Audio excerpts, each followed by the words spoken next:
আমাদের একটি জরুরি সিদ্ধান্ত মোতাবেক আমাদের যে 6 তারিখের যেই লং মার্চ টু ঢাকা কর্মসূচি ছিল সেটাকে আমরা একদিন এগিয়ে নিয়ে এসেছি। অর্থাৎ আগামীকাল 5ই আগস্ট সারা দেশের মুক্তিকামী জনতাকে ঢাকার উদ্দেশ্যে রওনা হওয়ার জন্য আমরা আহ্বান জানাচ্ছি। যারা পারবেন, যাদের পক্ষে সম্ভব হবে, আজ রাতেই আপনারা ঢাকার উদ্দেশ্যে রওনা হয়ে যান। আমরা আগামীকাল সারা দেশের মুক্তিকামী জনতাকে ঢাকায় আসার আহ্বান জানাচ্ছি। বিশেষ করে ঢাকার আশেপাশে যে জেলাগুলো আছে আপনারা দায়িত্ব নিয়ে মসজিদের মাইকে ঘোষণা দিয়ে যাদেরকে পাবেন সবাইকে নিয়ে ঢাকার উদ্দেশ্যে রওনা হন। এই লড়াই আমাদের জন্য একটি চূড়ান্ত লড়াই। আমরা চূড়ান্ত ঘোষণার জন্য প্রস্তুত। আমরা গণভবনের দিকে যাত্রার জন্য প্রস্তুত এবং সেই উদ্দেশ্যেই আপনারা সবাই ঢাকা আসুন।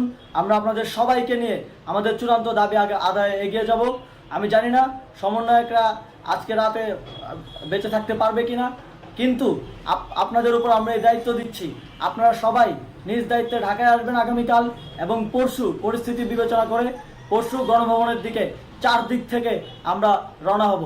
আমরা খুব আতঙ্কের সাথে লক্ষ্য করছি যে ছাত্রলীগ, যুবলীগ এবং আওয়ামী লীগের গুন্ডারা পুলিশের অস্ত্র দিয়ে পর্যন্ত সাধারণ জনগণের উপর হামলা করছে।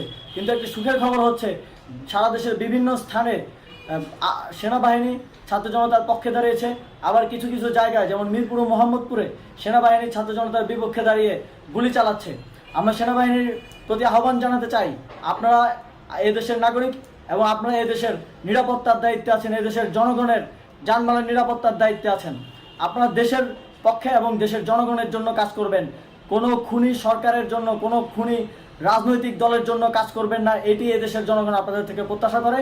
আমাদের এই আন্দোলনে সম্পূর্ণ সমর্থন দিয়ে হয় নিরপেক্ষ থাকুন, অথবা এই খুনি বাহিনীকে, সরকারের খুনি বাহিনীকে প্রতিহত করুন, তাদেরকে যথাযথ শাস্তির আওতায় নিয়ে আসুন। যেই কারফিউ সরকারের পক্ষ থেকে ঘোষণা করা হয়েছে, আমরা স্পষ্টভাবে বলতে চাই সেনাবাহিনী এই ধরনের কোনো কারফিউ বাস্তবায়নের জন্য মাঠে না নামে। যদি মাঠে নামে তাহলে সেনাবাহিনী স্পষ্টভাবে অফিসিয়ালি জনতার বিরুদ্ধে দাঁড়াবে। আমরা চাই না সরকারের এই ষড়যন্ত্রে সেনাবাহিনী পা দিক। সেনাবাহিনীকে জনতার বিরুদ্ধে দাঁড়ানোর যে ষড়যন্ত্র সরকার রচনা করছে সেটিতে সেনাবাহিনী পা দিবে না, এই বিশ্বাস আমরা রাখতে চাই।